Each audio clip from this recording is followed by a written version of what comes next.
face to face with his own human frailty. Once, not so long ago, an innocent but cold young woman was led to believe that she had to make a terrible choice between her brother's life and her own immortal soul.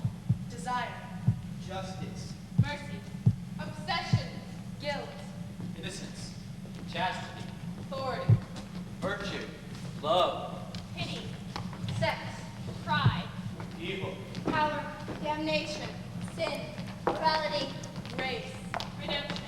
measure. Oh, place and greatness, millions of false eyes are stuck on thee. Aeschylus, my lord, I say bid come before us Angelo. What figure of us think you he will bear?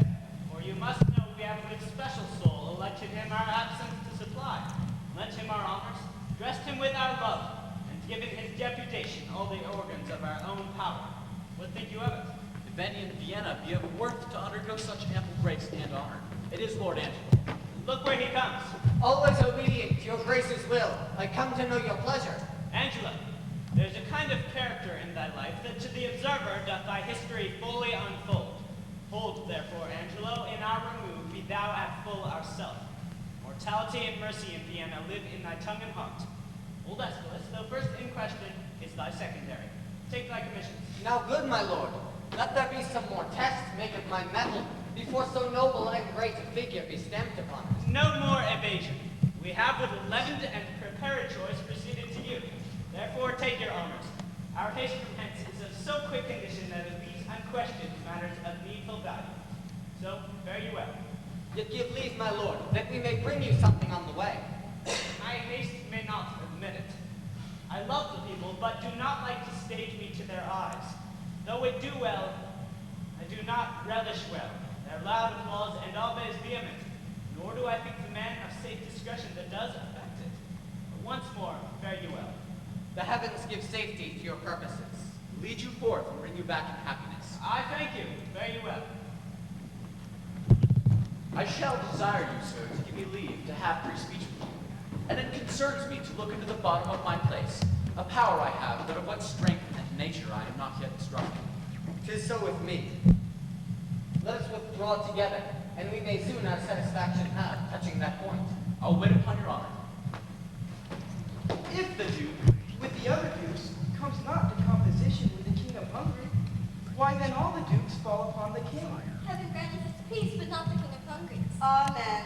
Thou concludest like the sanctimonious pirate that went to sea with the 10 Commandments, but scraped one out of the table. Thou shalt not steal. Ah, that be erased. Why? 'Twas a commandment to command the captain, and all the rest from their functions. They purport to steal. There is not a soldier among us all that, in the Thanksgiving before me, do relish the petition while that prays for peace. I never heard any soldier dislike it. I believe thee, for I think thou never wast where grace was said.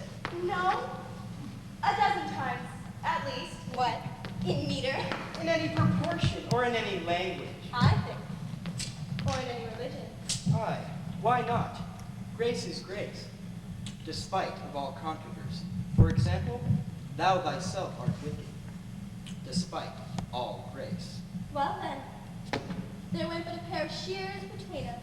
I grant as there may between the list and the velvet, thou art the list. And thou the velvet. Thou art good velvet. Thou art a three-piled piece. I warn thee, I had as lief be a list of an English currency, than be piled as thou art piled for a French velvet. Do I speak feelingly now?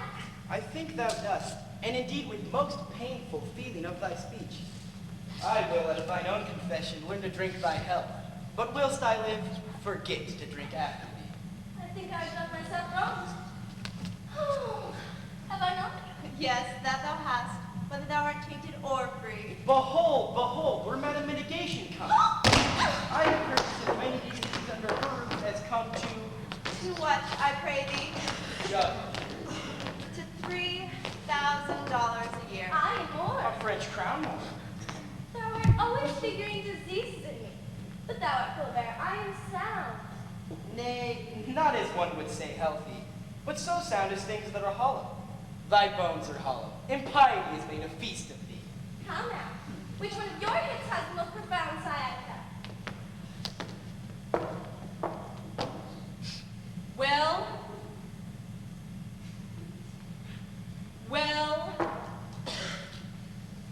there's one yonder arrested and carried off to prison was worth 5,000 of you all. Who's that, I pray? Mary, that's Claudio. Senior Claudio. Claudio in prison? Tis how so? Oh, nay, but I know 'tis so.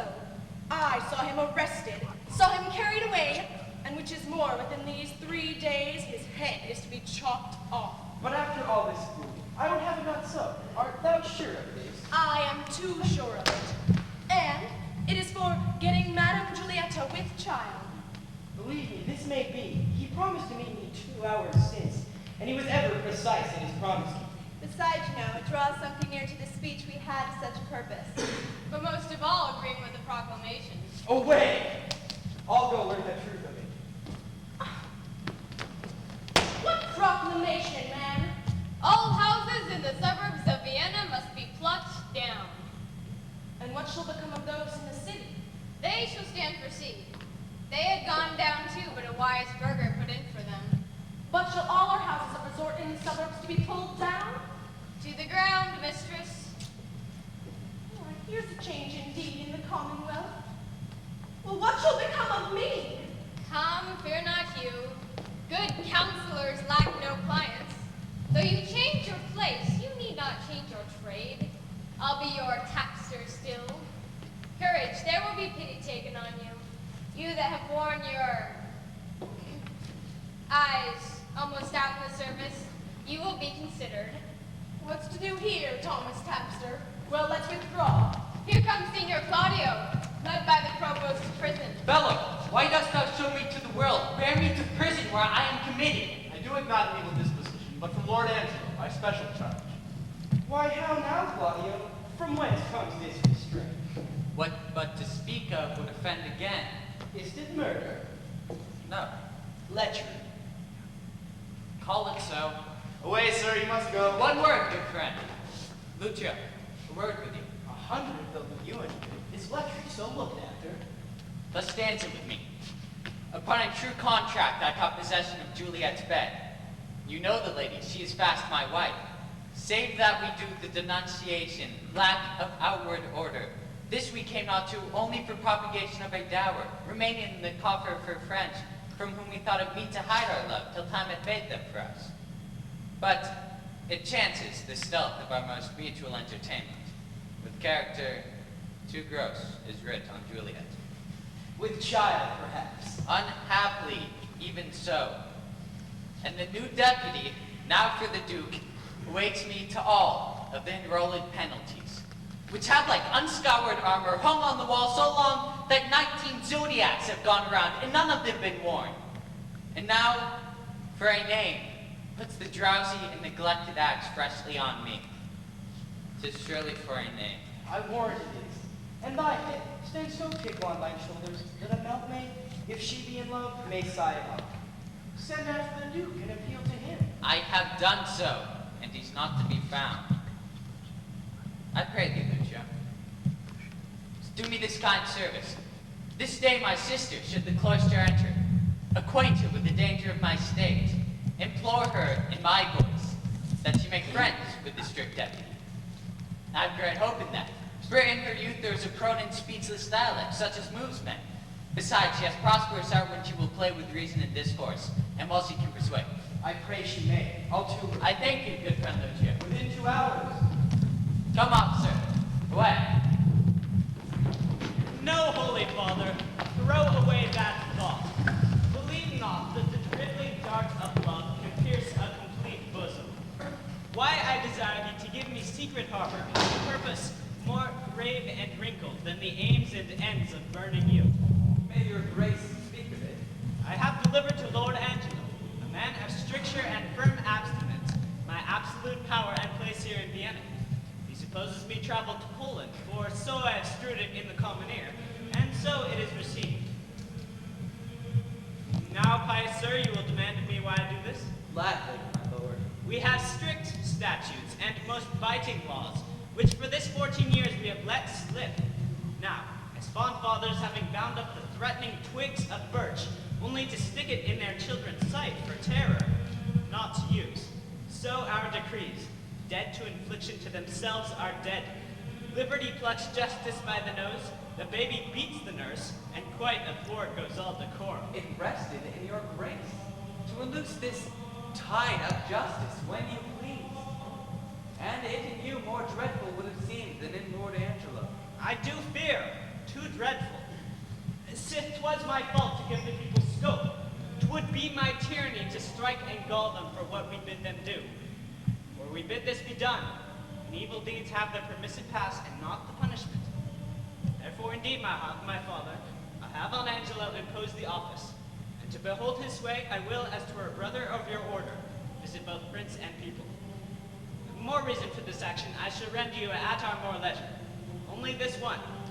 Lord Angelo is precise, stands at a guard with envy, scarce confesses that his blood flows, or that his appetite is more to bread than stone. Hence shall we see, if power change purpose, what our seamers be. And have you none to know why the privileges? Are not these large enough? Yes, truly, I speak not as desiring more, but rather wishing a more strict restraint upon the sisterhood, the votarists of St. Clair. Ho, peace be in this place. Who is that which calls? It is a man's voice. Gentle Isabella, turn you the key and know this business of him. You may, I may not. You are yet unsworn. When you have vowed, you must not speak with him, but in the presence of the prioress. Then if you speak, you must not show your face. Or if you show your face, you must not speak. What ho? He calls again. I pray you answer him. Peace and prosperity, who is it that calls? Hail, virgin, if you be. As those cheap roses proclaim you are no less. You so steady as bring me the sight of Isabella, a novice of this place, and the fair sister to her unhappy brother Claudio. By her unhappy brother. Let me ask for rather, for now I must make you know I am that Isabella and his sister. Gentle and fair, your brother kindly greets you, not to be weary of you. He's in prison. Woe me, for what? For that which I myself might be his judge, he should receive his punishment and thanks. He hath got his friend, shot. Sir, make me not your story. I will not, though 'tis my familiar sin remains to jest. Play with all virgins so. I hold you as a thing in sky and saintly. By your announcement, an immortal spirit, and if you talk with me sincere, as with a saint. You do blaspheme the good in mocking. Do not believe it. Pureness and truth, 'tis thus. Your brother and his lover hath embraced. As those that feed grow full, even so her plenteous womb expresses his full till and husbandry. Someone with child by him. My cousin Juliet, Is she your cousin? adopted me as schoolmates change their name by vain though apt affection. She it is. Let me marry her. This is the point.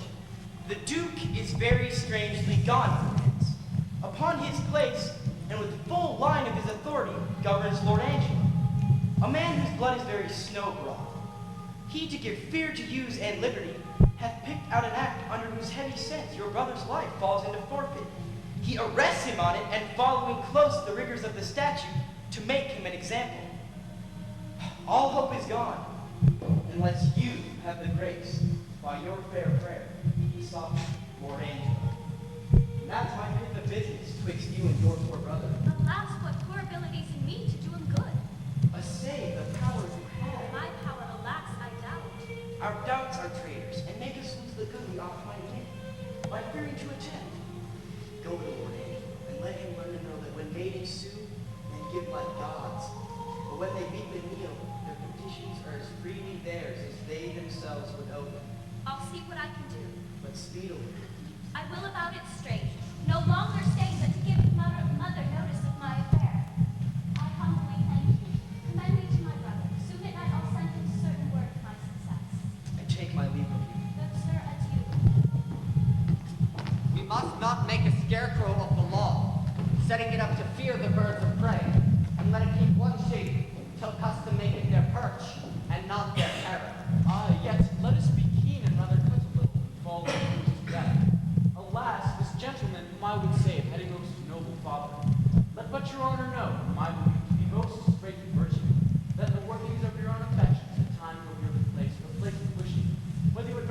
time your life erred in this point, which now you censor. 'Tis one thing to be tempted, Aeschylus, another thing to fall. I not deny the jury passing on the prisoner's life may in the sworn 12 have a thief or two guiltier than him they try. You may not so extenuate his offense, for I have had such faults, but rather tell me, when I that censure him do so offend, let mine own judgment pattern out my death, and nothing come impartial. Sir, he must die. Be it as your wisdom will. Where's the provost? Here, if you'd like, your honor. See that Claudio be executed by 9 tomorrow morning. Bring him his confessor. Let him be prepared, for that's the utmost of his pilgrimage. Will heaven forgive him, and forgive us all. Some rise by sin, and some by virtue fall. Oh, bring them away. If these be good people in the commonwealth that do nothing but use their abuses in common houses, I know no law. Bring them away. How now, sir? What's your name, and what's the matter? If it please your honor, I am the Borden's constable, and my name is Elmo. I do plead upon justice, sir, to bring in here before your good honor 2 notorious benefactors. Benefactors? Well, what benefactors are they? Are they not malefactors? If it please your honor, I know not well what they are, but precise villains they are, that I am sure of, and void of all profanation in the world that good Christians ought to have. This comes off well. Here's a wise officer. Go to. What quality are they of? Elbow is your name? What are you, sir? Ye, sir, a chapter, sir, parcel bond, one that serves a bad woman, sir, whose house, sir, was, as they say, plucked down in the suburbs, and now she professes a hothouse, which I think is a very ill house, too. How know you that? By my wife, sir, whom I deed death before heaven and your honor. How thou thy wife? I, sir, whom I think heaven is an honest woman. Dost thou detest her, therefore? I say, sir, I will detest myself also, as well as she, that this house, if it not be a baw's house, is pity of her life, for it is a naughty house. How know you that, constable? By my wife, sir, whom, had the woman been cardinally given, might have been accused in fornication, adultery, and all uncleanliness there. By the woman's means. I, sir, by Mistress Overdone's means, but as she spit in his face, so she defied him. Sir, if it please your honor, this is not so. Prove it before these varlets here, thou honorable man. Prove it. Do you hear how he misplaces? Sir, she came in brave with child, and longing, saving your honor's reverence, for stewed prunes. Sir, we had but 2 in the house, which stood, as it were, in a fruit dish. It was a dish of some pretense. Your honors have seen such dishes. They are not china dishes, but very good dishes. Go to, no matter for the dish, sir. No, indeed, you are there reading the right. But to the point, as I say. Mistress Elbow, being, as I say, with child and being great-bellied and longing, as I said, for prunes and having but 2 in the dish, as I said, Master Froth here, this very man, having eaten the rest, as I said, and as I say, paying for them very honestly. For you know, Master Froth, I could not give you 3 pence again. No, indeed. Why, very well. You then, if you be remembered, cracking the stones of the foresaid prunes. Ah, so I did, indeed. Why, very well. Come, you are a tedious fool to the purpose. What was done to Elbo's wife that he hath cause to complain of? Come to me, what was done to her? Why, very well. He, sir, sitting, as I say, was in a lower chair. 'Twas in the bunch of grapes, where indeed you have a delight to sit, have you not? I have so, because it is an open room and good for winter. This will last out a night in Russia, when nights are longest there. I'll take my leave, and leave you to the hearing of the cause, hoping you'll find good cause to whip them all. I think no less. Good morrow to your lordship. Now, sir, come on. What was done to Elbo's wife once more? Once, sir, there was nothing done to her once. I beseech you, ask him what this man did to my wife. I beseech you, ask me. Well, sir, what did this gentleman to her? I beseech your honor, look on this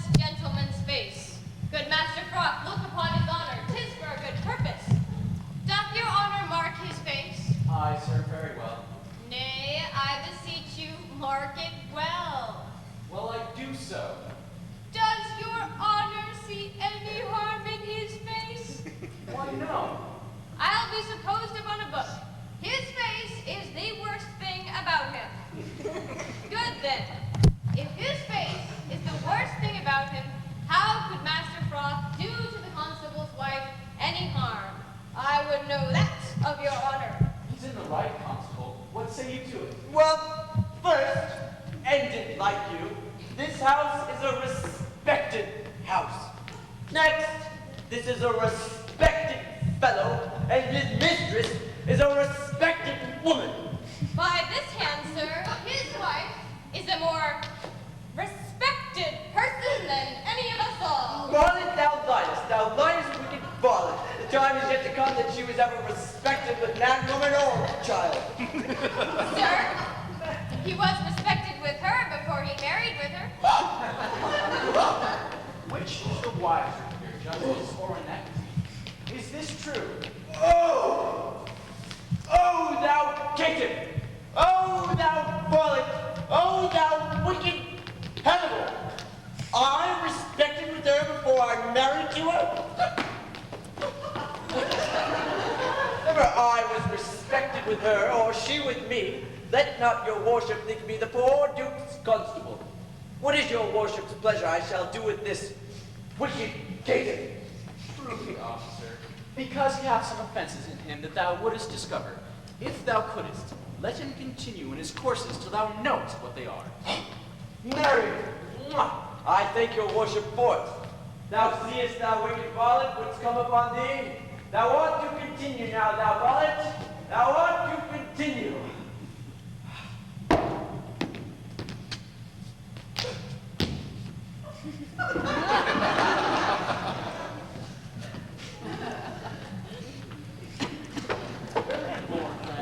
Here in Vienna, sir. Are you a fourscore pounds a year? Yes, and please you, sir. So, what trade are you, sir? A tapster, a poor widow's tapster. Your mistress's name. Mistress Overdone? Hath she had any more than one husband? 9, sir. Overdone by the last. 9. Come hither to me, Master Croft. Master Croft, I would not have you acquainted with tapsters. They will draw you, Master Croft, and you will hang. Now get you gone, and let me hear no more. I thank your worship. For mine own part, I never come into any room in a tap house, but I am drawn in.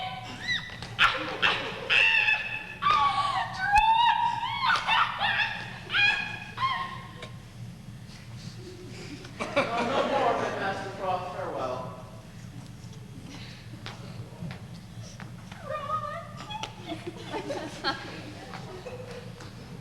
What's your name, Master Tapster? Pompey. What else? Bum, sir. Trot, and your bum is the greatest thing about you, so in the beastliest sense, you are Pompey the Great. You are partially a bog, have sort of new colors in being a tapster, are you not? Come, shall be true, it shall be the better for you. Truly, sir, I am a poor fellow that would live. How would you live, Pompey? By being a bog? What think you of the trade, Pompey? Is it a lawful trade? If the law would allow it. But the law will not allow it, Pompey, nor shall it be allowed here in Vienna. Does your worship mean to geld and splay all the youth of the city? No, Pompey. Truly, sir, in my poor opinion, they will to it then. If your worship would take order for the drabs and the knaves, you need not fear the thought. There is but pretty orders beginning here, I can tell you. They are but heading and hanging. If you head and hang all that offend that way but for 10 years together, you'll be glad to give out a commission for more heads. If you live to see this come to pass, say Pompey told you so. Thank you, good Pompey. And in requital for your prophecy, hark you. I advise you, let me not find you before me again under any circumstance whatsoever. No, not for dwelling where you do. If I do, Pompey, I shall beat you to your tent and prove a shrewd Caesar to you. And plain dealing, Pompey, I shall have you whipped. So for this time, farewell. I thank your worship for your good counsel.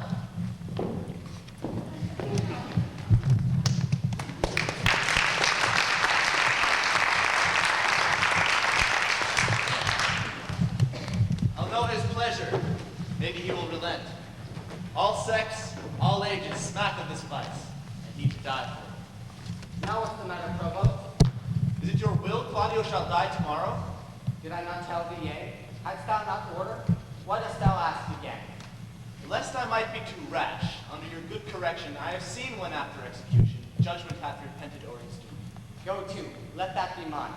Do you your office, or give up your place, and you shall well be spared. I crave your honor's pardon. What is to be done with the groaning Juliet? She She is fairly near her hour. Let her be removed to some more fitter place, and that with speed. Here is a sister of the man condemned, desires access to you. Hath he a sister? I, my good lord, a very virtuous maid, and shortly to be of a sisterhood. Well, let her be admitted. Come. See the fornicatress be removed. Let her have needful but not lavish means. There shall be order for it. Save your honor. You're welcome. What's your suit? There is a vice that most I do abhor, and most desire should meet the blow of justice, for which I would not plead, but that I must, for which I must not plead, but I am at war twixt will, and will not. Well, the matter? I have a brother is condemned to die. I do beseech you, let it be his fault, and not my brother. Condemn the fault, and not the actor of it? Why every fault condemned ere it be done? Mine was a very cipher of a function, to find the faults, whose fine stands in record, and let go by the actor. No just but severe law. I had a brother then. Heaven keep your honor. Give not or so to him again, entreat him, kneel down before him, hang upon his gown. You are too cold. To him I say, Must he needs die? Leave no remedy. Yes, I do think you might pardon him, and neither heaven nor man grieve at your mercy. I will not do it. But can you, if you would? Look what I will not, that I cannot do. But might you do it and do the world no wrong? If so, your heart were touched with that remorse as mine is to him. He's sentenced. 'Tis too late. you are too cold. Too late, why no, I let you speak a word may call it again. If he had been as you, and you as he, you would have slipped like him, but he like you would have not been so stern. Aye, touch him, there's the vein. Your brother is a forfeit of the law, and you but waste your words. Alas, alas! Why all the souls that were forfeit once, and he that might the vantage best have took found out a remedy. How would you be, if he, which is top of judgment, should but judge you as you are? Oh, think on that, and then mercy will breathe within your lips. Be you content, fair maid. It is the law, not I, condemn your brother. Were he my kinsman, brother, or my son, it would be thus with him. He must die tomorrow. Tomorrow? Oh, that's sudden. Spare him, he's not prepared for death. Good, my lord, bethink you. Who is it that hath died for this offense? There's many have committed it. Aye, well said. The law hath not been dead, though it hath slept. Those many had not dared to do that evil, if the first that did edict infringe had answered for his deed. Yet show some pity. I show it most of all when I show justice. Be satisfied. Your brother dies tomorrow. Be content. So you must be the first that gives this sentence, and he that suffers. Oh, it is excellent to have a giant's strength, but it is tyrannous to use it like a giant. To him, when she will relent. Go to your bosom, knock there, and ask your heart what it doth know. That's like my brother's fault. If it confess a natural guiltiness such as is his, let it not sound a thought upon your tongue against my brother's life. She speaks, and 'tis such sense that my sense breeds with it. Fare you well. Gentle, my lord, turn back. I will bethink me. Come again tomorrow. Hark how I'll bribe you. Good, my lord, turn back. How? Bribe me? Aye, with such gifts that heaven shall share with you. Not with bond sickles of the tested gold, or stones whose rate are either rich or poor as fancy values them, but with true prayers that shall be up at heaven and enter there ere sunrise. Well, come to me tomorrow. Go to, 'tis well away. At what hour tomorrow shall I attend your lordship? Any time before noon. Save your honor.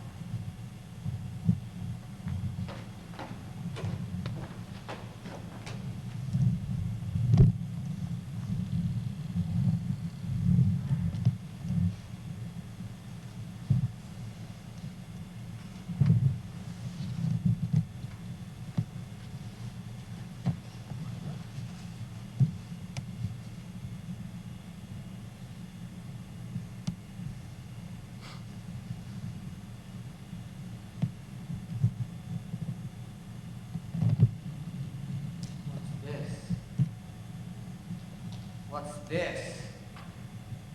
Is this her fault? Or mine? The tempter or the tempted? Who sins most, huh? Not she. Nor doth she tempt, but it is I. What dost thou? Or what art thou, Angelo? Dost thou desire her foully for those things that make her good? Oh, let her brother live. Thieves, for their robbery, have authority when judges feel themselves. What? Do I love her? That I desire to hear her speak again and feast upon her eyes. What is thy dream on? Oh, cunning enemy, that to catch a saint, with saints dost bait thy hook. Never could the strumpet, with all her double vigor, art and nature, once stir my temper. This virtuous maid subdues me quite. Ever till now, when men were fond, I smiled and wondered how.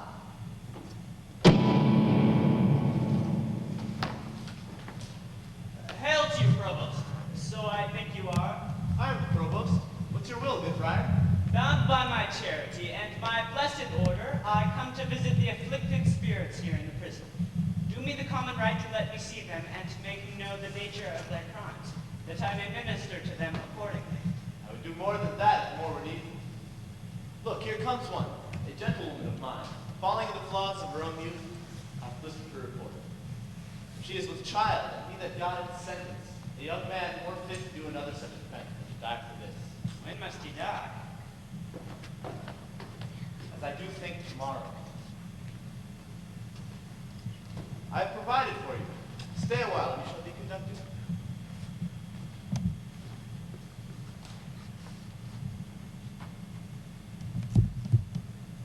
Repent you, fair one, of the sin you carry. I do. Bear the shame most patiently. I'll teach you how you shall arraign your conscience and try your penitence if it be sound, or hollowly put on. I'll gladly learn. Love you the man that wronged you. Yes. I love the woman that wronged him. So then it seems your most offensive act was mutually committed. Then was your sin of heavier kind than I his. do confess it and repent it, Father. 'Tis meet so, daughter, but lest you do repent as that the I sin. repent thee as it is an evil. Take the shame with joy. The rest. Your partner, as I hear, must die tomorrow. I'm going with instruction to him. Grace go with you. Benedicite. Die tomorrow. Oh, injurious love, that respites me a life, whose very comfort is still a dying horror. She is pitiable.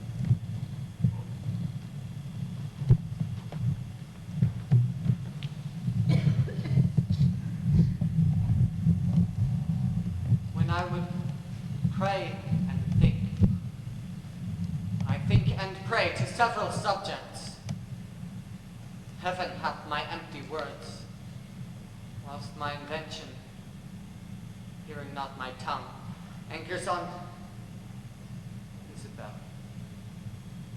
Oh heavens, why does my blood thus muster to my heart, making both it unable for itself and dispossessing all my other parts of necessary fitness? How now, fair maid? I am come to know your pleasure. That you would know it would please me much better than to demand what 'tis. Your brother cannot live.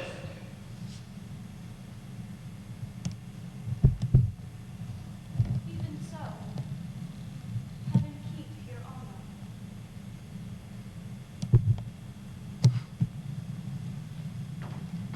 Yet, may he live a while. And it may be as long as you or I. yet he must die. Under your sentence, Yea, when I beseech you, that in his reprieve, longer or shorter, he may be so fitted that his soul sicken not. By these filthy vices. 'Twere good to pardon him that hath from nature stolen a man already made, than to remit their saucy sweetness, that do point heaven's image in steps that are forbid. 'Tis set down so in heaven, but not in Say you so? Then I shall pose you quickly. Which had you rather, that the most just law now took your brother's life, or to redeem him? Give up your body to such sweet uncleanness as she that he hath stained. Sir, believe this. I had rather give my body than my soul. I talk not of your soul. A compelled sin sinned more for number than for a kind. What say you? Nay, I'll not warrant that, for I can speak against the thing I say. Answer to this.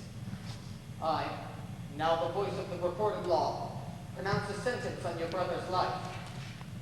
Might there not be a charity in sin to save this brother's life? It please you to do it. I'll take it as a peril to my soul. It is no sin at all but charity. Pleased you to do it, at peril of your soul, we're equal boys of sin and charity. That I do beg his life if it be sin. Heaven let me bear it. You ranting of my suit, if that be sin, I'll make it my morn prayer to have it added to the faults of mine and nothing of your answer. Nay, but hear me. Your sense pursues not mine. Either you are ignorant, or seem so crafty. And that's not good. Let me be ignorant, and in nothing good, but graciously to know I am no better. To be received plain, I'll speak more gross.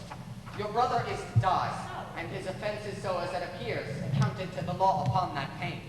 Admit no other way to save his life, as I subscribe not that, nor any other, but in the loss of question, that you, his sister, finding yourself desired of such a person whose credit with the judge, or own great place, could fetch your brother from the manacles of the all-binding law, and that there were no earthly need to save him, but that either you must lay down the treasures of your body to this supposed, or else to let him suffer. What would you do? As much for my poor brother as myself. That is, were I under the terms of death, the impression of keen whips I'd wear as rubies ere I yield my body up to shame. Then must your brother die. And 'twere the cheaper way. Better it were a brother died at once, than a sister by redeeming him should die forever. Were you not then so cruel as the sentence that you have slandered so? Ignominy in ransom and free pardon are of two houses. Lawful mercy is nothing kin to foul redemption. I do arrest your words. Be that you are, that is, a woman. If you be more, you're none. If you be one, as you are well expressed by all external warrants, show it now by putting on the destined livery. I have no tongue but one. Gentle, my lord, let me entreat you speak the former language. Plainly conceive, I love you. My brother did love Juliet, and you tell me he shall die for it. He shall not, Isabel, if you give me love. I will proclaim the end to the law for it.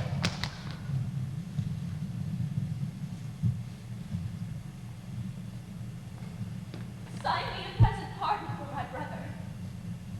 Or with an outstretched throat, I'll tell the world aloud what man thou art. Who will believe thee, Isabel? My unsoiled maid, the austereness of my life, my vouch against you, and my place in the state, will so your accusation overweigh that you shall stifle in your own report and smell of calumny. I have begun, and now I give my sensual race the rein. Fits thy consent to my sharp appetite. Lay by all nicety and prolixious blushes that banish what they sue for. Redeem thy brother by yielding up thy body to my will, or else he must not only die the death, but thy unkindness shall his death draw out to lingering sufferance.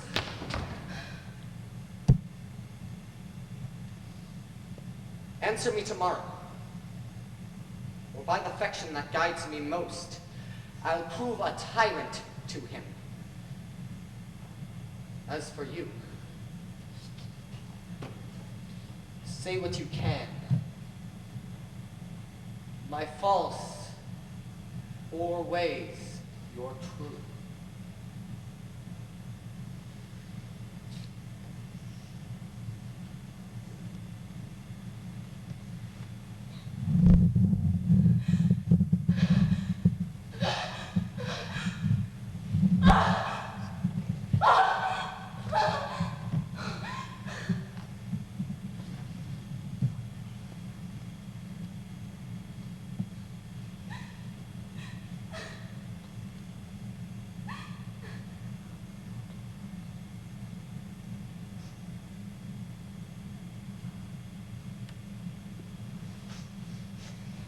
To whom should I complain? Did I tell this?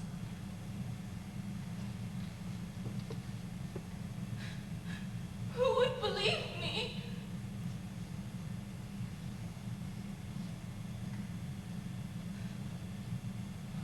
Oh, to my brother, though he hath fallen by prompture of the blood, yet he hath in him such a mind of honor that he had 20 heads to tender down. On 20 bloody blocks, he'd yield them up before his sister. Should her body stoop to such a war pollution?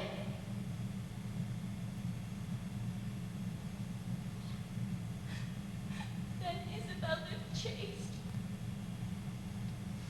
and brother died.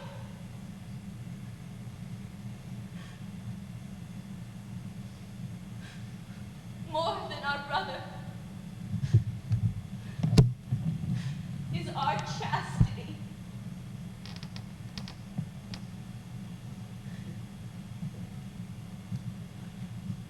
I'll tell him yet of Angelo's request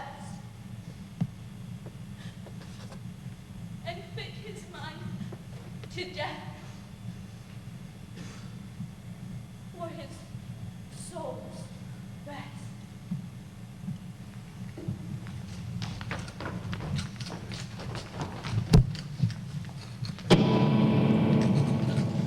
So then you hope of pardon from Lord Angelo. Miserable have no other medicine but only hope.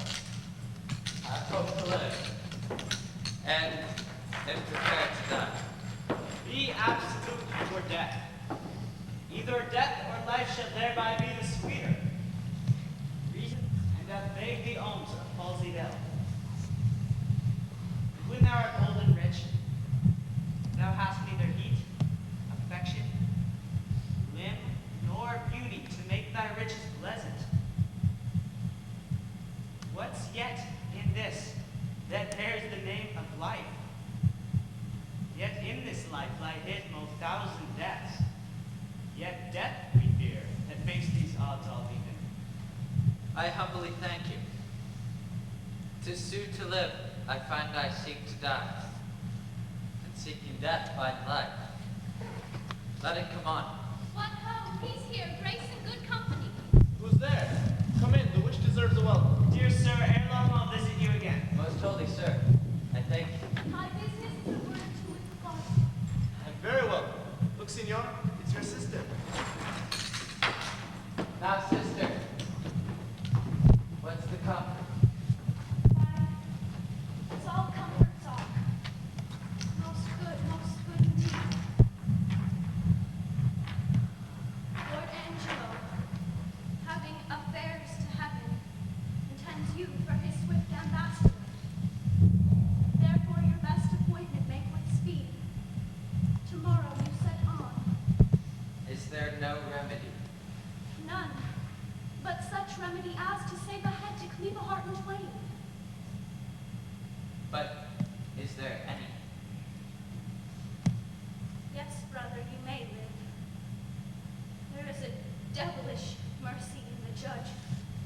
you'll implore it, that will free your life but fetter you till death. Perpetual durance. I just, But in what nature? in such a one as you, consenting to it, would bark your honor from that trunk you bear and leave you naked. Let me know the point. I do fear thee, Claudio, and I quake lest thou a feverous life should entertain, and 6 or 7 winters more than a perpetual honor. Darest thou die? The sense of death is most in apprehension, and the poor beetle we tread upon in corporal sufferance finds a pang as great as when a giant dies. Why give you me this shame? Think you I can a resolution fetch from flowery tenderness? If I must die, I will encounter darkness as a bride, and hug it in mine arms. There spake my brother, there my father's grave did utter forth the voice. Yes, thou must die. Thou art too noble to conserve a life in base defiances. This outward sainted deputy is yet a devil. His filth within being past, he would appear upon as deep as hell. The precise Angela. Dost thou think, Claudio, I would yield him my virginity?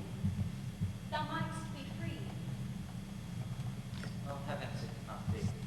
Yes, he would give it thee. From this rank offense, so to offend him still. This night's the time I should do what I abhor to name, or else thou diest tomorrow. Thou shalt not do it. Oh, were it but my life, I'd throw it down for your deliverance as frankly as a pin. Thanks, dearest Belle. Be ready, Claudio, for your death tomorrow. Yes.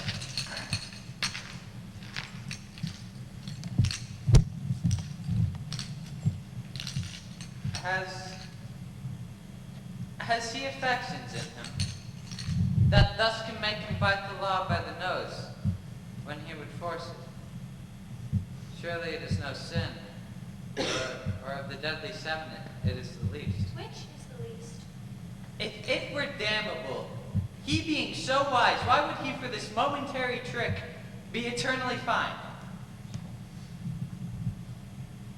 Oh, Isabel, What says my brother? that is a fearful thing. Unashamed like a hateful. But to die. And go, we know not where. To lie in cold obstruction and to rot. This sensible, warm motion to become a kneaded clod. And the delighted spirit to bathe in fiery floods, or to reside in thrilling regions of thick-ribbed ice, to be imprisoned in the viewless winds, and blown with restless violence round about the pendant world, or to be worse than worst, of those that lawless and uncertain thought imagine howling. It is too horrible. The weariest and most loathed worldly life that age, ache, penury, and imprisonment can lay on nature. It is a paradise to what we fear of death. Alas, alas. Sweet sister, let me live. What sin you do to save a brother's life?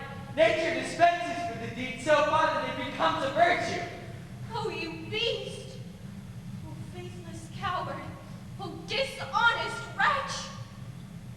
Wilt thou be made a man out of my vice? Heaven shield my mother, plague my father fair, for such a warped slip of wilderness ne'er issued from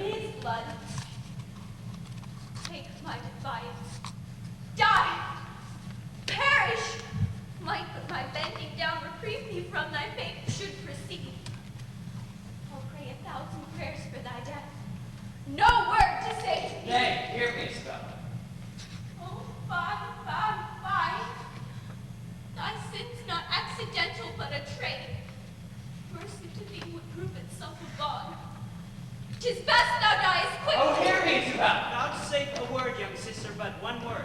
What is your will? Might you dispense with your leisure, I would by and by have some speech with you. The satisfaction I would require is likewise your own benefit. I have no superfluous leisure. My stay must be stolen out with other affairs. But I will attend to your wife.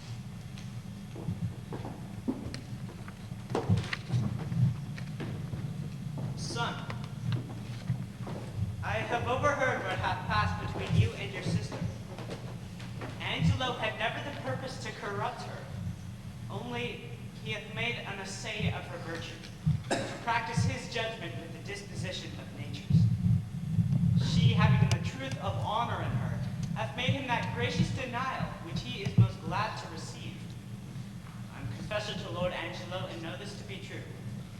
Therefore, prepare yourself to death. Do not satisfy your resolution with hopes that are fallible. Tomorrow you must die. Go to your knees and make ready. Let me ask my sister pardon. I'm so out of love with life that thou wilt soon be rid of it. Hold you there. Farewell.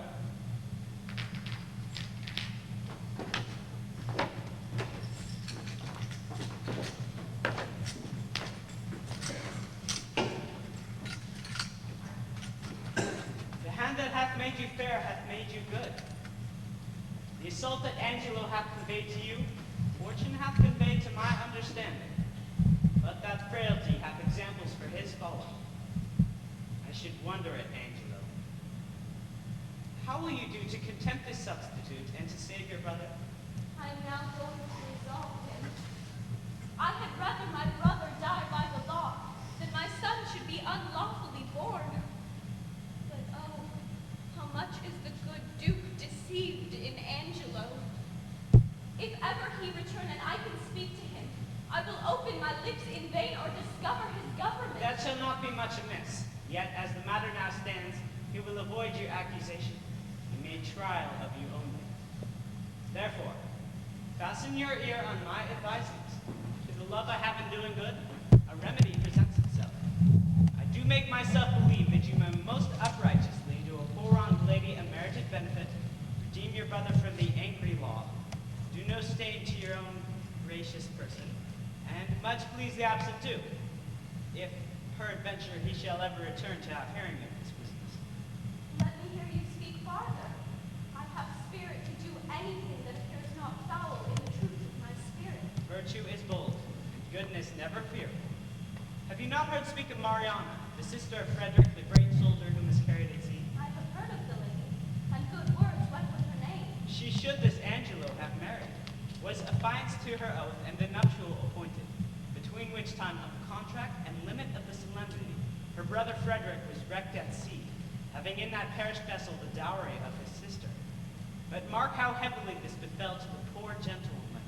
There she lost a noble and renowned brother, in his love toward her ever most kind and natural.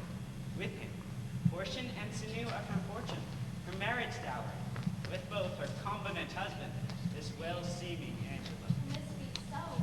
Did Angelo so leave her? Left her in her tears, and dried not one of them with his comforts, swallowed his vows whole, pretending in her discoveries of dishonor. But how out of this can she avail? It is a rupture that you may most easily heal, and the cure of it not only saves your brother, but keeps you from dishonor in doing it. Show me how, good father. This forenamed maid hath yet in her the continuance of her first affection.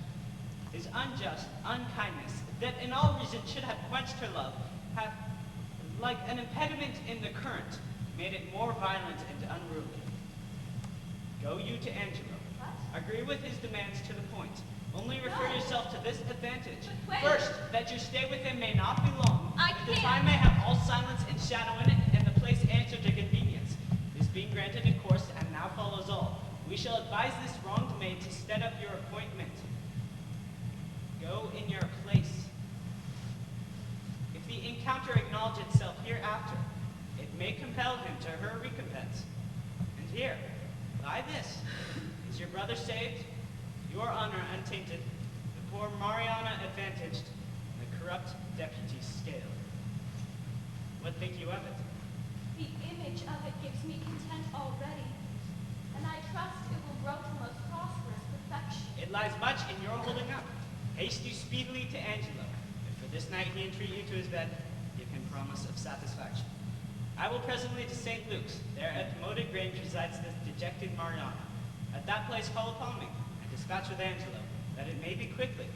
I thank you for this comfort. Fare you well, good father.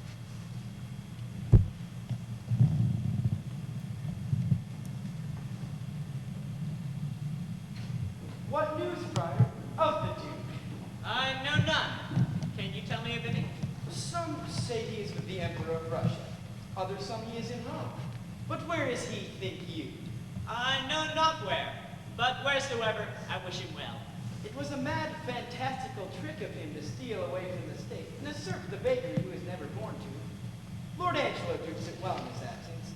He puts transgression to it. He does well in it. A little more lenity to lecture would do no harm in him. Something to be crabbed that way, Friar. It is too general a vice, and severity must cure it.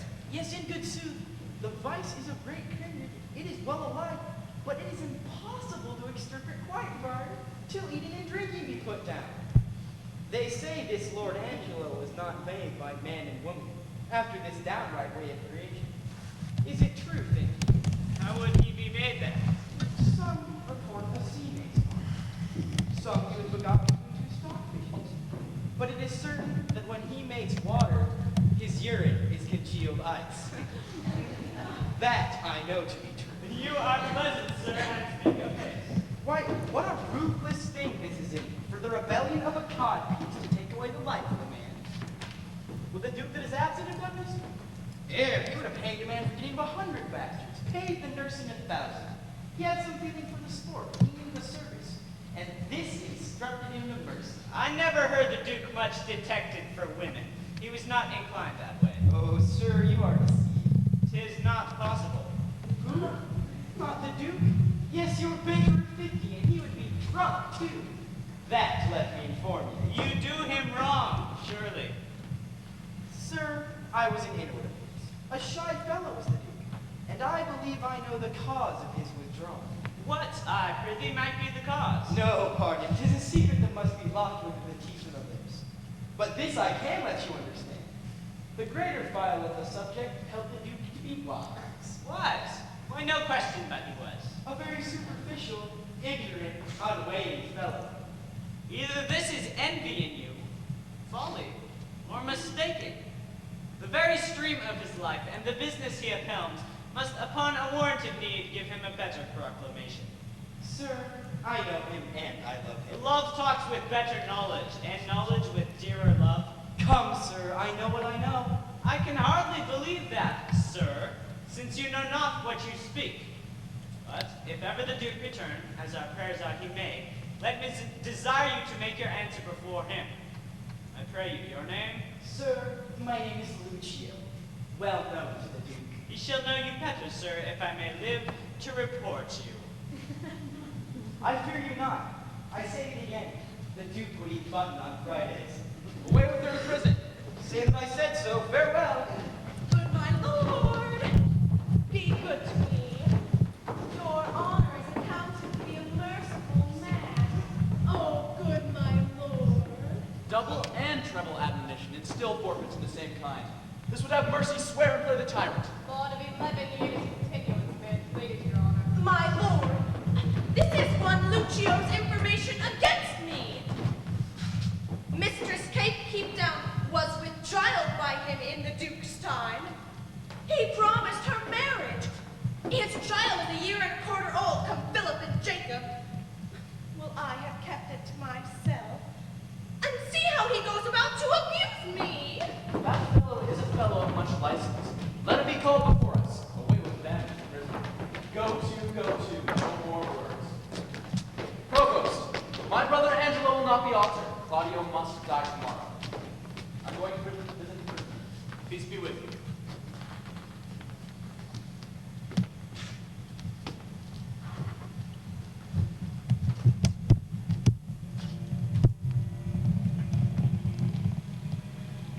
He who the sword of heaven will bear, holy, as severe. Pattern in himself to know, grace to stand, and virtue go. Shame to him whose cruel striking kills for fault of his own liking. Twice treble shame on Angelo to weed my vice and let his grow. Oh, what may man within him hide, though angel on the outward side? Craft against vice I must apply. With Angelo, the night shall lie. His old betrothed, but despised, so disguised shall buy the disguised. Pay with falsehood false exacting, and perform on old contracting.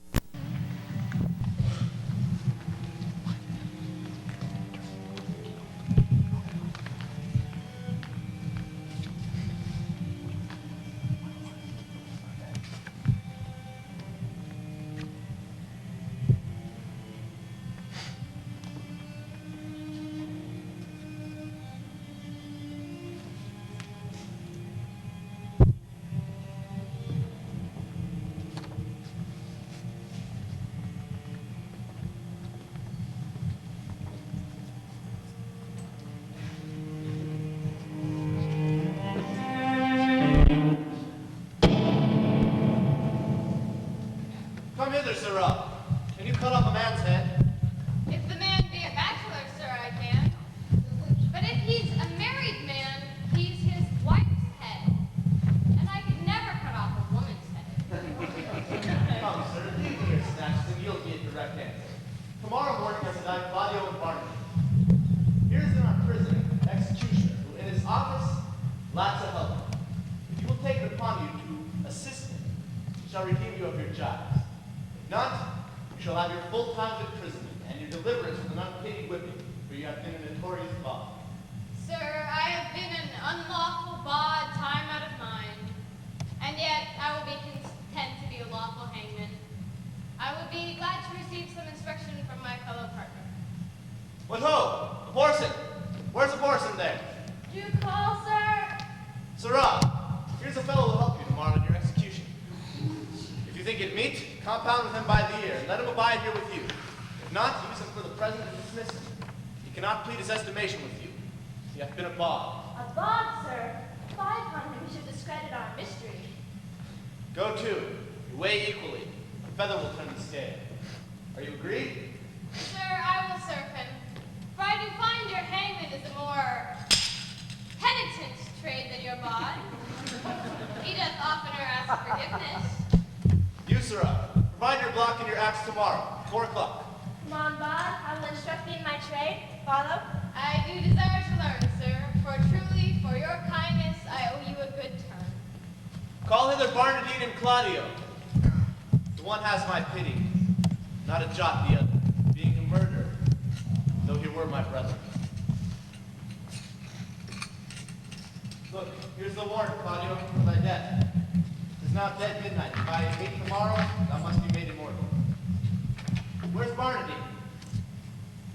As fast locked up in sleep as guiltless labor when it will lie starkly in the traveler's bones. He will not wake. Who can do good on him? Well, go prepare yourself. Provost! What hark? What noise? Heaven give your spirits comfort. By and by, I hope there's some pardon or reprieve from the most gentle Claudio. Welcome, Father. Best and wholesomest spirits of the night envelop you, Provost. Who calls here at late? None since the curfew round. Not Isabel? No. They will then, ere it be long. What comfort is for Claudio? There's some in hope. It has been a death. As near the dawning, Provost, as it is, you shall hear more ere morning. Happily you something known? Yet I believe there comes no countermand. No such example have. This is the court's officer. And here comes Claudio's pardon.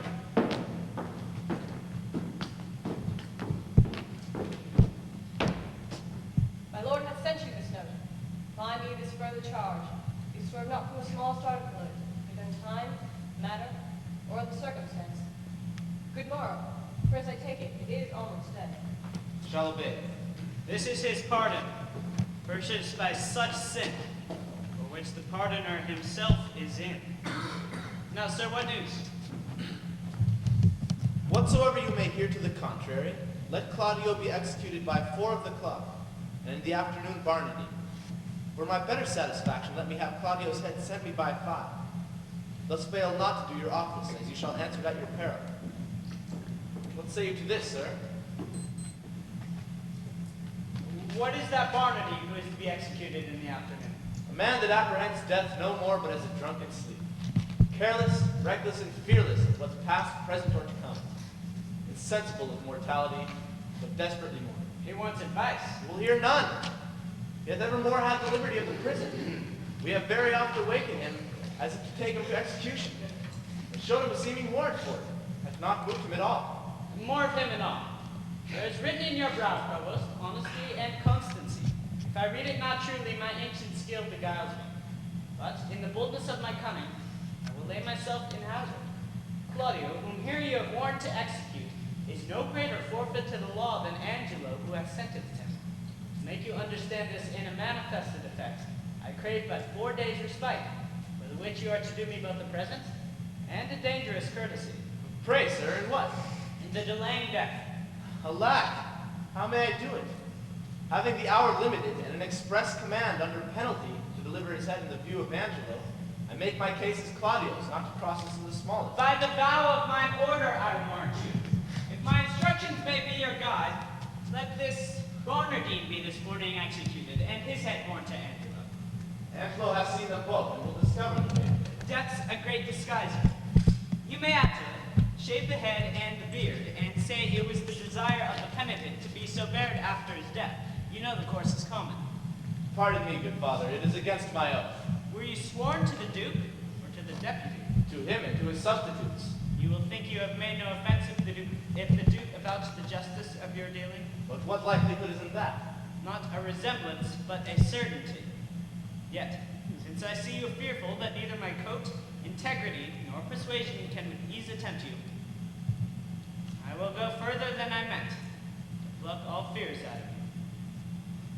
Look you, sir, here is the hand and seal of the Duke. You know the character I doubt not, and the signet is not strange to you. I know them both. The contents of this is the return of the Duke. You shall anon overread it at your pleasure, when you shall find within these 2 days he will be here. Call your executioner, and off with Barnardine's head. I will give him a present trip, and advise him for a better place. Barnardine! Come away. It is almost clear dawn.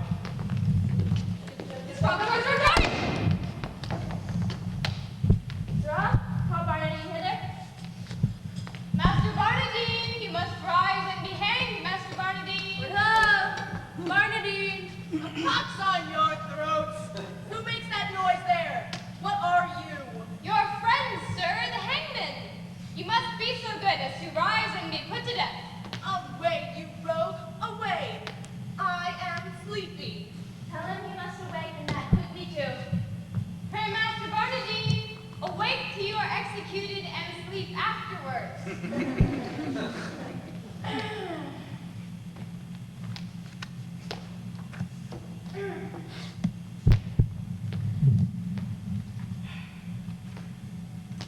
Go into him and fetch him out. Oh, yeah! He is coming, sir. He is coming. I hear his straw rustle.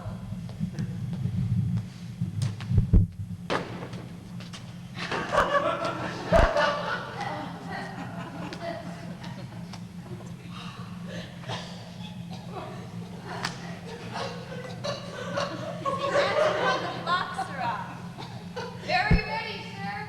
How now, a parson? Well, what's the news with you? Truly, sir, I would desire you to clap into your prayers. For look you, the warrants come. You rogue! I've been drinking hard all night. I am not fitted for it. Oh, the better, sir. For he who drinks all night and is hanged betimes in the morning May sleep the sounder all the next day. Ghostly father, do we jest now, think you? Sir, induced by my charity and hearing how hastily you are to depart, I am come to advise you, comfort you, and pray with you. Friar, not I. I have been drinking hard all night, and I will have more time to prepare me, or they shall beat my brains out with billets. I will not consent to die today, that is certain. Oh, so you must. Barney, come on. Therefore, I beseech you, sir, look forward on the journey you shall go. I will not consent to die today for any man's persuasion. But hear you. Not a word. If you will have more to say to me, come to my ward, for thence I will not today.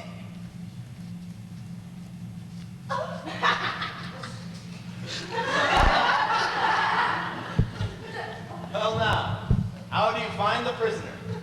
'Tis a creature unprepared, unmeet for death, and to transport him into my ears were damnable. Here in the prison, Father, there died this morning of a cruel fever, one Ragazine, the most notorious pirate, a man of Claudio's years, his beard and his head just of color. What if we do omit this reprobate till he were well inclined, and satisfy the deputy with the visage of Ragazine, more like to Claudio? 'Tis an accident that heaven provides. Dispatch it presently. The hour draws on for fixed by Angelo. Can this be done? I am your free dependent. Quick, dispatch it send ahead to Angelo. But how? Peace be here. The tongue of Isabel. She's come to know if yet her brother's pardon be come hither. I will keep her ignorant of her good, to make her heavenly comforts of despair when it is least expected. How, by your leave? Good morning to you, fair and gracious daughter. The better given me by so holy a man. Hath yet the deputy sent my brother's pardon? He hath released him, Isabel, from the world. His head is off and sent to Angelo. Nay, but it is not so. It is no other. Show your wisdom, daughter, in your close patience. Oh, I will to him and pluck out his You will eyes. not be admitted to his sight. Unhappy Claudio. Wretched Isabel. Injuring this world. Most damned Angelo. This nor hurts him, nor profits you a jot. Forbear it, therefore. Give your cause to heaven. Mark what I say, which by every syllable you shall find a faithful verity. The Duke comes home tomorrow. Nay, dry your eyes. One of our convent and his confessor gives me this instance. Already he hath carried notice to Aeschylus and Angelo, who do prepare to meet him at the gates, there to give up their power. If you can pace your wisdom in that good path that I wish it go, you shall have your bosom on this wretch. Grace of the Duke, revenge is to your heart, general honor. I am directed by you. This letter then to Friar Peter Gibb. Say by this token I desire his company at Mariana's house tonight. Her cause and yours I'll protect him withal. And he shall bring you before the Duke, and to the head of Angelo accuse him home and home. For my poor self, I am combined by a sacred vow, and shall be absent. When you with this letter? Good even, Friar. Where's the provost? Not within, sir.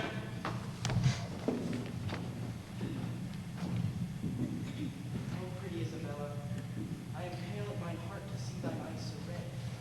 You must be patient. They say the Duke will be here tomorrow. By my troth, Isabel, I love thy brother. If the old fantastical Duke of Darkcorners had been at home, he had lived. Sir, the Duke is marvelous little beholding to your reports, but the best is he lives not in them. Friar, thou knowest not the Duke so well as I. He's a better woodman than thou takest him for. Well, you'll answer this one day. Fare you well. Nay, tarry, I'll go along with thee. I can tell thee pretty tales of the Duke. I have heard too many of him already, if they be true. If not true, none were enough. I was once before him for getting a wench with child. Did you? Such a thing. Yes, marry did I, but I was made a forswearing. They would have else have married me to the rotten peddler. Sir, your company is fairer than honest. Rest ye well. By my troth, will go along with you to the lanes, and if one becomes to you will very little of it. Nay, friar, I am a kind of bird. I shall stink. Why meet him at the gates and redeliver our authorities there? I guess not. Why should it be proclaimed in an hour before his coming that if any crave redress of injustice, they should exhibit their petitions in the street? He shows his reason for that, to have a dispatch of complaints and to deliver us from devices hereafter, which shall then have no power to stand against us. Well, I beseech you, let it be proclaimed betimes in the morn. I will, sir. Farewell. Good night.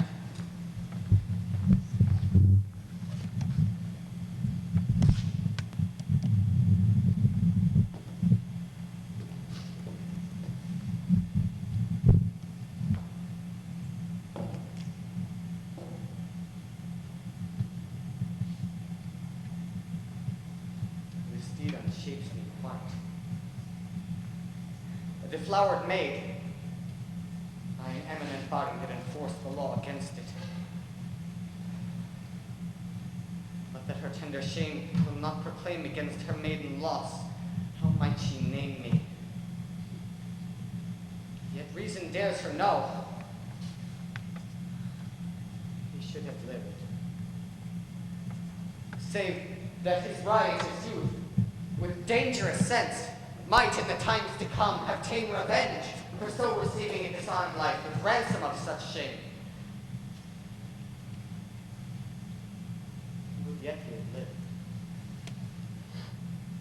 Alack, when once our grace we have forgot, nothing goes right. We would, and we would not.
Goodness of your justice, that our soul cannot but yield you forth to public thanks. You make my bonds still greater. Oh, your desert speaks loud. Give me your hand, and let the subjects see to make them know that outward courtesies would fain proclaim favors that keep within. Come, Aeschylus, you must walk by us on our other hand, and good supporters are you. Now is your time. Speak loud and kneel before him. Justice, O royal duke, veil your regard upon a wronged man. I would fain have said a maid. Relate your wrongs. In what? By whom? Be brief. Here is Lord Angelo shall give you justice. Reveal yourself to him. O worthy duke, you bid me seek redemption of the devil. Hear me yourself, for that which I must speak must either punish me not being believed, or wring redress from you. My lord, her wits, I fear me, are not firm. She hath been a suitor to me for her brother, cut off by course of justice. By course of justice. And she will speak most bitterly and strange. Most strange, but yet most truly will I speak. That Angelo's forsworn, is it not strange? That Angelo's a murderer, is it not strange? That Angelo's an adulterous thief, a hypocrite, a virgin violator, is it not strange and strange? Nay, it is 10 times strange. It is no truer he is Angelo than is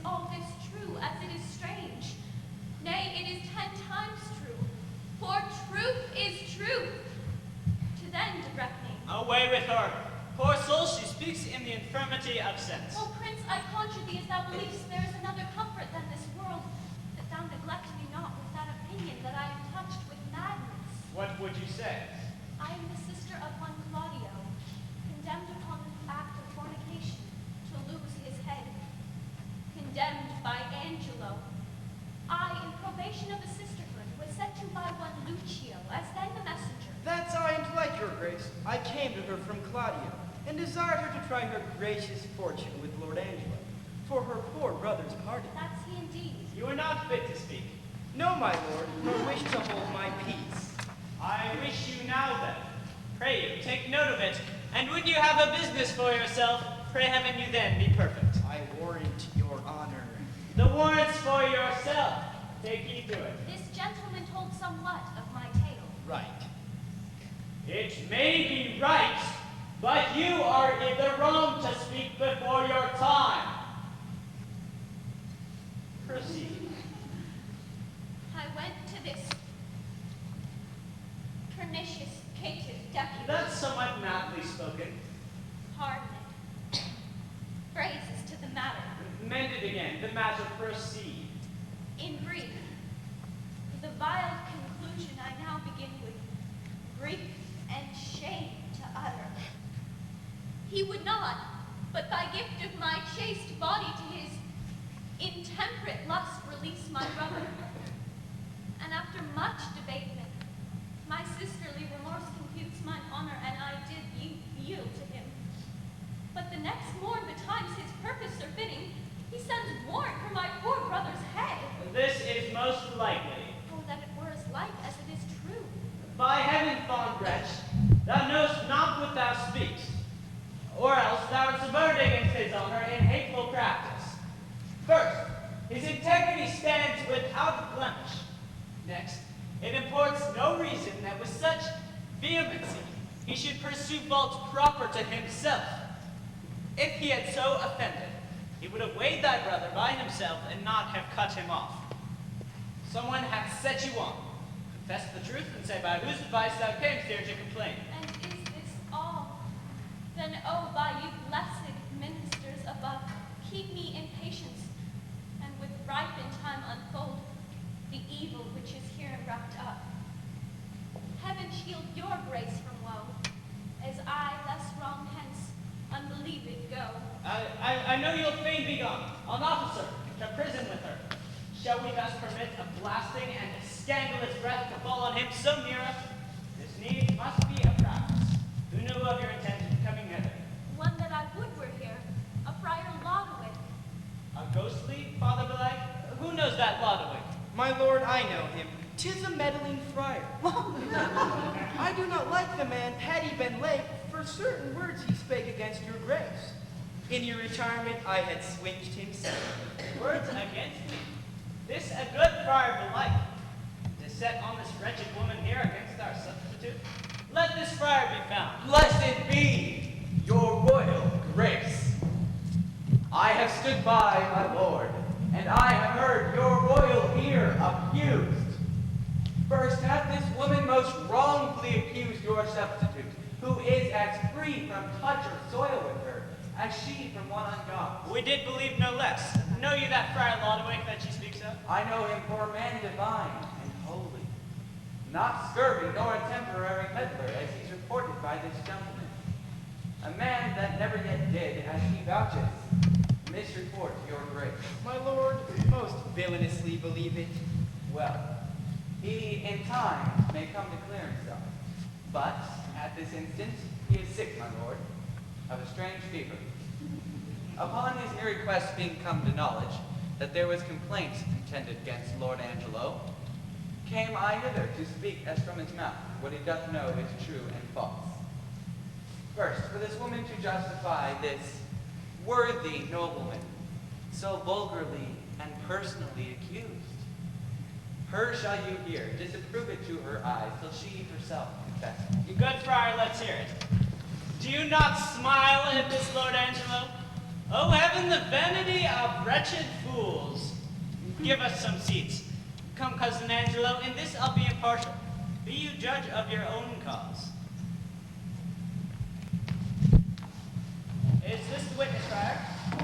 First let her show her face, and after speak. Pardon, my lord. I will not show my face until my husband bid me. What, are you married? No, my lord. Are you a maid? No, my lord. A widow then? Neither, my lord. Why? You are nothing then. Neither maid, widow, nor wife. My lord, she may be a punk. For many of them are neither maid, widow, nor wife. Silence that fellow, I would he had some cause to prattle for himself. Well, my lord. My lord, I do confess I ne'er was married. Confess besides I am no maid. I have known my husband. Yet my husband knows not that he ever knew me. He was drunk then, my lord. It can be no better. For the benefit of silence would thou wert so too. Well, my lord. This is no witness for Lord Angelo. Now I come to it, my lord. She that accuses him of fornication, the selfsame manner doth accuse my husband. And charges him, my lord, with the time and all dispose I had him in mine arms, with all the effect of love. Charges she more than me? Not that I know. No, you say your husband? Why, just my lord, and that is Angelo, who thinks he knows that he ne'er knew my body, but knows he thinks that he knows Isabel's. This is a strange abuse. Let's see thy face. My husband bids me. Now I will unmask. This is that face, thou cruel Angelo, which once thou sworest was worth the looking on. This is the hand, which with a vowed contract was fast be locked in thine.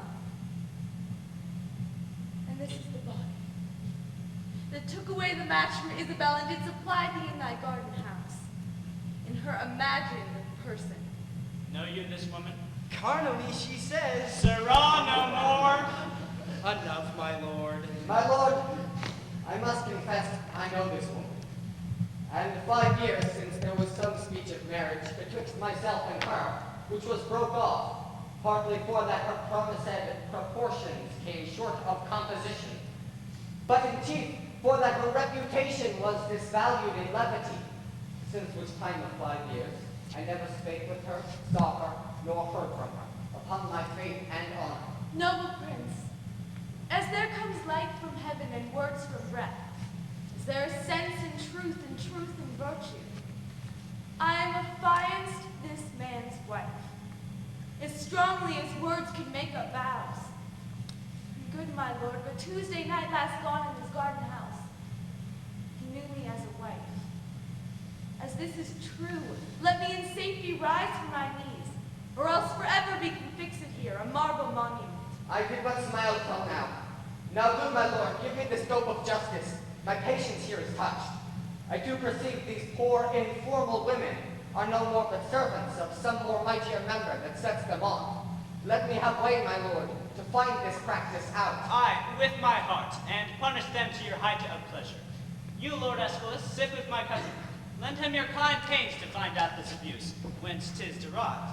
There's another friar that set them on, let him be sent for. Would he were here, my lord, for he indeed hath sent the woman on to this complaint. Your provost knows the place where he abides, and he may fetch him. Go do it, instantly. I for a while will leave you, but stir not you till you have well determined upon these slanderers. My lord will do it through me. Pray you, my lord, give me leave to question her. You shall see how I'll handle her. No better than he, by her own report. Say you? Marry, sir, I think if you handled her privately, she would sooner confess. Perchance publicly, she'll be ashamed. Come on, mistress.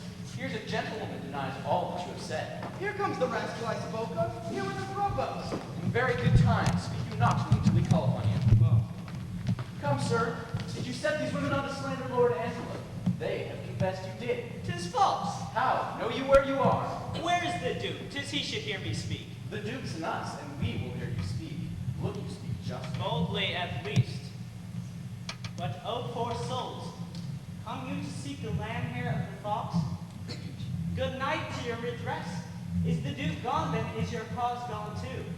The Duke's unjust, thus to retort your manifest